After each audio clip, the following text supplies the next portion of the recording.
नमस्कार, आपका स्वागत है आपकी अपनी YouTube channel target entrance exam पर यानी TEE पर। तो दोस्तों आई होप आप लोग अच्छे से पढ़ रहे होंगे और अपनी तैयारी को अच्छे से कर रहे होंगे। ठीक है, तो अभी तक हमारी क्लासेस दोस्तों कंटिन्यू नहीं हो पा रही थी क्योंकि तबीयत थोड़ी ठीक नहीं थी, तो उस वजह से हमारी क्लासेस कंटिन्यू नहीं हो पा रही थी। तो आज से आपकी क्लासेस कंटिन्यू रहेंगी। ठीक है, चलिए तो आप लोग अच्छे से पढ़िए और अपनी तैयारी को और बेहतर करिए। ठीक है, चलिए बिना देर किए आज का पहला प्रैक्टिस सेट, इसका पहला क्वेश्चन देखते हैं। चलिए पहला क्वेश्चन है हमारा, 1 किलो चीनी का दाम 15 रुपये है तो 4 किलो चीनी का दाम होगा। 1 किलो का 15 रुपये है तो 4 किलो का कितना होगा। तो पहले एक का कितना है, एक का 15 है, यहाँ पर कितना कितना 4 का पूछा है। ठीक है, तो हम क्या करेंगे, 4 से इसे गुणा कर देंगे तो कितना आ जाएगा, 15 चौका 60। तो इसमें 60 किस में है, ऑप्शन सी में है। ठीक है, तो हमारा क्वेश्चन नंबर 1 का हमारा ऑप्शन सी सही हो जाएगा। ठीक है, चलिए अगला क्वेश्चन है। क्वेश्चन नंबर 2 है, सुलभ शौचालय एक उत्तम एवं आदर्श शौचालय है क्योंकि ऑप्शन ए इसमें मल कीड़ों द्वारा समाप्त कर दिया जाता है, वह किसी प्रकार की दुर्गंध युक्त व विषैली गैस नहीं बनती है। ऑप्शन बी है वातावरण में प्रदूषण का भय नहीं रहता। ऑप्शन सी इसके दूषित पानी से नदी का पानी भी गंदा नहीं होता। या फिर ऑप्शन डी उपयुक्त सभी। तो क्वेश्चन नंबर 2 का ऑप्शन डी सही हो जाएगा क्योंकि सुलभ शौचालय क्या एवं उत्तम आदर्श शौचालय है क्योंकि क्या होता है, इसमें तीनों ऑप्शन सही है। ठीक है, तो हमारा ऑप्शन डी सही हो जाएगा। ठीक है, चलिए अगला क्वेश्चन है। क्वेश्चन नंबर 3 है, विष खाने वाले व्यक्ति की पहली पहचान है। जो व्यक्ति विष खाता है तो उसमें पहली पहचान क्या होती है। ऑप्शन ए पुतलियों का सिकुड़ जाना या फैल जाना। ऑप्शन बी व्यक्ति को नींद आना। ऑप्शन सी बुखार आना। या फिर ऑप्शन डी व्यक्ति का चिल्लाना। तो क्वेश्चन नंबर 3 का हमारा ऑप्शन ए सही हो जाएगा। जिस व्यक्ति ने विष खाया है तो उसका क्या होगा, पुतलियाँ क्या होंगी, सिकुड़ जाएंगी या फिर फैल जाएंगी। ठीक है, क्या होगा, पुतलियाँ सिकुड़ जाएंगी या फिर फैल जाएंगी। ठीक है, चलिए अगला क्वेश्चन है। क्वेश्चन नंबर 4 है, पट्टचित्र का आयोजन का प्रतिनिधित्व डॉट डॉट होता है। ऑप्शन ए बिंदु द्वारा। ऑप्शन बी बिंदु युक्त रेखा द्वारा। ऑप्शन सी चक्र द्वारा। या फिर ऑप्शन डी स्पष्ट रेखा द्वारा। तो क्वेश्चन नंबर 4 का ऑप्शन सी सही हो जाएगा।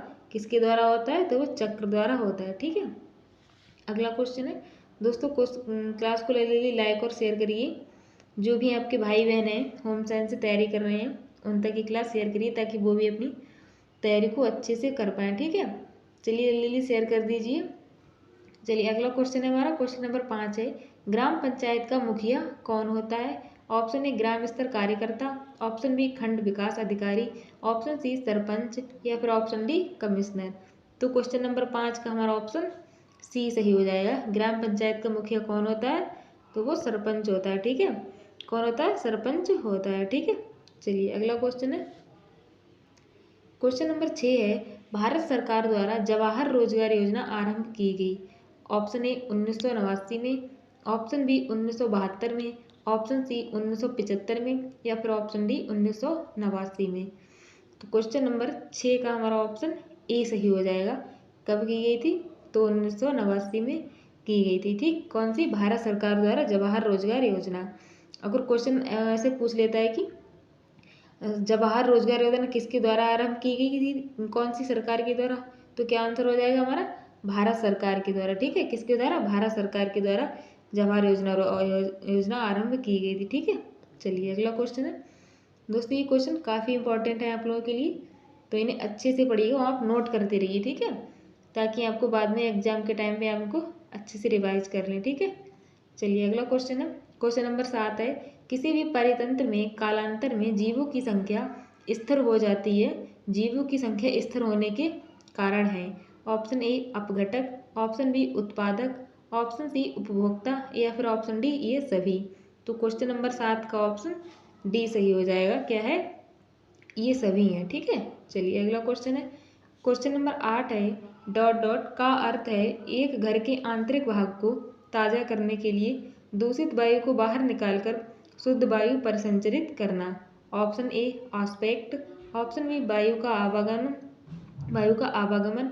ऑप्शन सी संभावना। ऑप्शन डी म्यूरम। तो क्वेश्चन नंबर 8 का हमारा ऑप्शन बी सही हो जाएगा। वो क्या है, वायु का आवागमन है। ठीक है, चलिए अगला क्वेश्चन है। क्वेश्चन नंबर 9 है, पशुओं से मनुष्य तक पहुंचने वाला छूत रोग है। ऐसा कौन सा रोग है जो पशुओं से मनुष्य तक पहुँचता है, छूत मतलब छूने से फैलता है। Option A hydrophobia, option B typhoid, option C मियादी बुखार, ऑप्शन डी यूकाहा। तो क्वेश्चन नंबर 9 का ऑप्शन ई सही हो जाएगा। कौन सा है ये? हाइड्रोफोबिया है, ठीक है। कौन सा? हाइड्रोफोबिया है, ठीक है। चलिए अगला क्वेश्चन है, क्वेश्चन नंबर 10 है, नेत्रदान में प्रदाता की आंख के निम्नलिखित में से कौन सा भाग प्रयोग किया जाता है? नेत्रदान में मतलब जो ब्लड दान करता है उसकी बात हो रही है, उसकी आंख में आंख के निम्नलिखित में से कौन सा भाग प्रयोग किया जाता है? Option A iris, option B lens, option C retina, option D cornea. तो क्वेश्चन नंबर 10 का ऑप्शन डी सही हो जाएगा। कौन सा? कॉर्निया, ठीक है। कौन सा है वो? कॉर्निया है, ठीक। चलिए अगला क्वेश्चन है, क्वेश्चन नंबर 11 है, कशेरुक रज्जु में से कितनी जोड़ियां तंत्रिका निकलती हैं?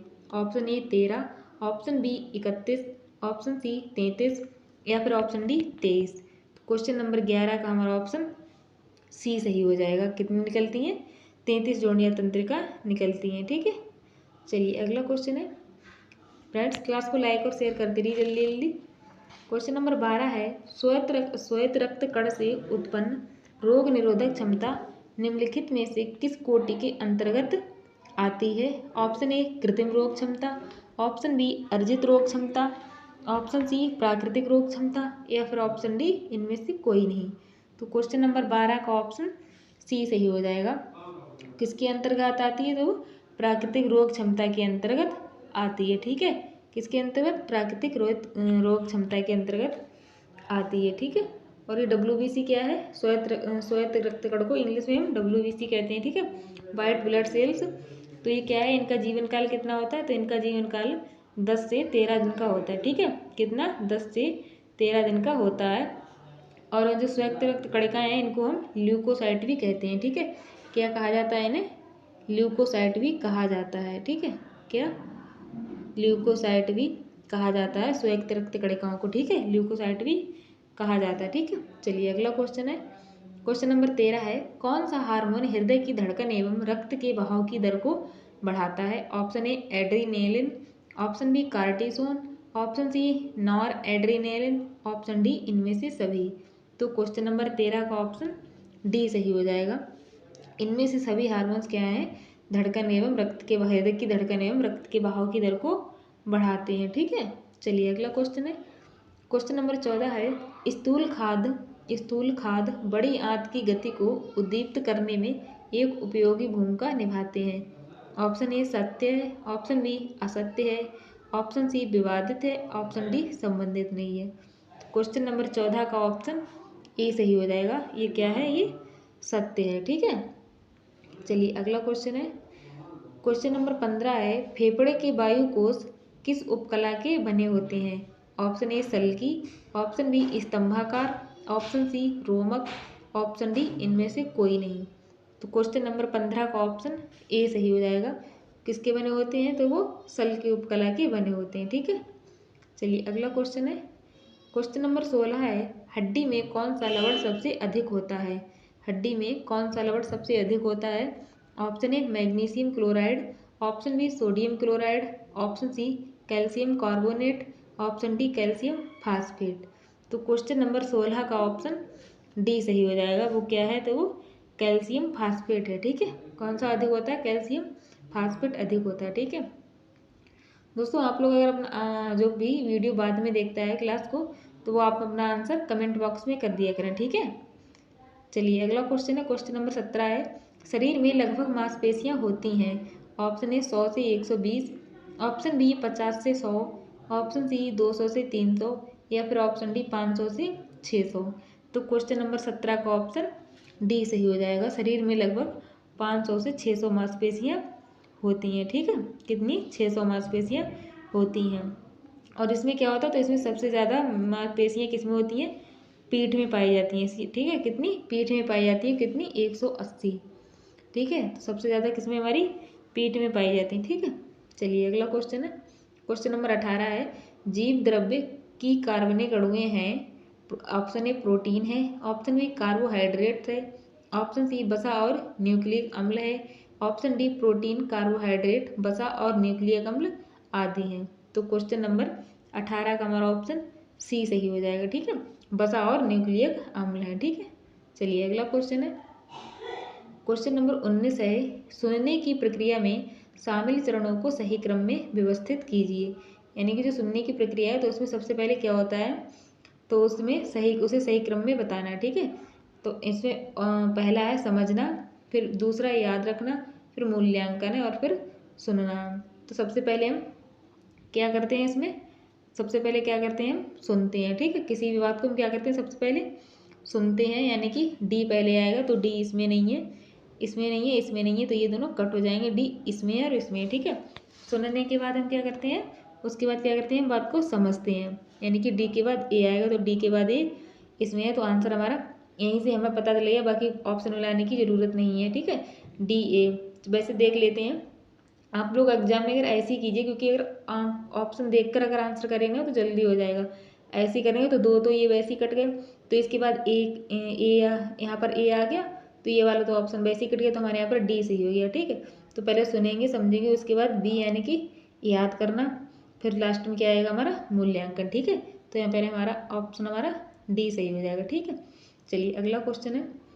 क्वेश्चन नंबर 20 है, एक विशेष आयाम में वस्तुओं की तुलना करना और उन्हें व्यवस्थित करने की क्षमता को कहा जाता है। ऑप्शन ए वर्गीकरण, ऑप्शन बी श्रेणीकरण, ऑप्शन सी संरक्षण या फिर ऑप्शन डी वस्तु स्थायित्व। क्वेश्चन नंबर 20 का ऑप्शन बी सही हो जाएगा। उसे हम क्या कहते हैं, उसे हम श्रेणीकरण कहते हैं। ठीक है, चलिए अगला क्वेश्चन है। क्वेश्चन नंबर 21 है, अच्छे नेता, जो अच्छा नेता होता है उसमें कौन से गुण होते हैं। नेतृत्व के गुण जन्म से होते हैं, दूसरों को प्रभावित करने में समर्थ होते हैं, या फिर दायित्वों को प्रत्यायोजित करने में समर्थ होते हैं, और फिर ऑप्शन डी स्वभाव से स्वेच्छाचारी होते हैं। तो क्वेश्चन नंबर 21 का हमारा ऑप्शन बी सही हो जाएगा। कौन सा, बी सही हो जाएगा, यानी कि बी और सी हमारा ऑप्शन सही हो जाएगा। ठीक है, चलिए अगला क्वेश्चन है। क्वेश्चन नंबर 22 है, जन्म के पश्चात नवजात शिशु का प्रथम सप्ताह में वजन कम हो जाता है क्योंकि ऑप्शन ए उसे पर्याप्त भोजन नहीं मिलता, ऑप्शन बी वह बाह्य वातावरण में सामंजस्य बैठाता है, ऑप्शन सी वह ज़्यादा समय सोता है, या फिर ऑप्शन डी उसके स्वास्थ्य की देखभाल पर्याप्त नहीं हो पाती है। तो क्वेश्चन नंबर 22 का ऑप्शन बी सही हो जाएगा। क्या हो जाएगा, क्योंकि वह बाह्य वातावरण में सामंजस्य बैठाता है। ठीक है, चलिए अगला क्वेश्चन है। क्वेश्चन नंबर 23 है, स्प्लेनिक डिसफंक्शन वाले बच्चे जिनका पहले 9 महीनों में निदान किया जाता है उसके लिए क्या आवश्यक होगा। ऑप्शन ए इन्फ्लुएंजा का टीका, ऑप्शन बी HIV-MNC का टीका, ऑप्शन सी BCG, या फिर ऑप्शन डी DPT। तो क्वेश्चन नंबर 23 का हमारा ऑप्शन डी सही हो जाएगा। कौन सा आवश्यक होगा, DPT आवश्यक होगा। ठीक है, कौन सा, DPT आवश्यक होगा। ठीक है, चलिए अगला क्वेश्चन है। क्वेश्चन नंबर 24 है, एक धात्री माता प्रतिदिन लगभग कितना दूध उत्पादित करती है। ठीक है, एक धात्री मात्रा लगभग प्रतिदिन कितना दूध उत्पादित करती है। ऑप्शन ए 400 मिलीलीटर से 800 millilitre, option B 1.2 litre, option C 500 millilitre, या फिर ऑप्शन डी 850 मिलीलीटर। तो क्वेश्चन नंबर 24 का हमारा ऑप्शन ए सही हो जाएगा। कितना उत्पादित करती है, 400 मिलीलीटर से 800 मिलीलीटर उत्पादित करती है। ठीक है, चलिए अगला क्वेश्चन है। क्वेश्चन नंबर 25 है, प्रथम 4 सप्ताह में होने वाली शिशु मृत्यु का कारण है। ऑप्शन ए श्वासरोध, ऑप्शन बी जन्मजात असामान्यताएं, ऑप्शन सी पूर्णकालिकत, ऑप्शन डी इनमें से सभी। तो क्वेश्चन नंबर 25 का हमारा ऑप्शन डी सही हो जाएगा। क्या है, इनमें से सभी हैं। ठीक है, चलिए अगला क्वेश्चन है। क्वेश्चन नंबर 26 है, गर्भकालीन विकास की द्वितीय अवस्था है। ऑप्शन ए डिंबावस्था, ऑप्शन बी गर्भस्थ शिशु की अवस्था, ऑप्शन सी भ्रूणावस्था, ऑप्शन डी बीजावस्था। तो क्वेश्चन नंबर 26 का हमारा ऑप्शन सी सही हो जाएगा। कौन सी है, तो गर्भकालीन विकास की द्वितीय अवस्था जो है वो कौन सी है, भ्रूणावस्था है। ठीक है, कौन सी, भ्रूणावस्था है। ठीक है, गर्भकालीन विकास की कितनी, 3 अवस्थाएं हैं। पहली बीजावस्था है, दूसरी भ्रूणावस्था और तीसरी गर्भस्थ शिशु की अवस्था। ठीक है, चलिए अगला क्वेश्चन है। क्वेश्चन नंबर 27 है, वह अंश जिसके द्वारा माता से भ्रूण को पोषण पहुंचता है। वह अंश मतलब जब बच्चा माँ के पेट में होता है तो उसे पोषण कैसे पहुंचता है। ऑप्शन ए गर्भनाल द्वारा, ऑप्शन बी ओवम द्वारा, ऑप्शन सी गर्भाशय द्वारा, या फिर ऑप्शन डी फैलोपियन ट्यूब द्वारा। तो क्वेश्चन नंबर 27 का ऑप्शन ए सही हो जाएगा। वो किसके द्वारा पहुंचता है, तो वो गर्भनाल के द्वारा पहुंचता है। ठीक है, चलिए अगला क्वेश्चन है, आज का शायद हमारा लास्ट क्वेश्चन है। क्वेश्चन नंबर 28 है, स्त्री के अंडाशय में कौन से हार्मोन्स निर्मित होते हैं। Option A progesterone, option B estrogen, option C relaxin, या फिर ऑप्शन डी इनमें से सभी। तो क्वेश्चन नंबर 28 का ऑप्शन डी सही हो जाएगा।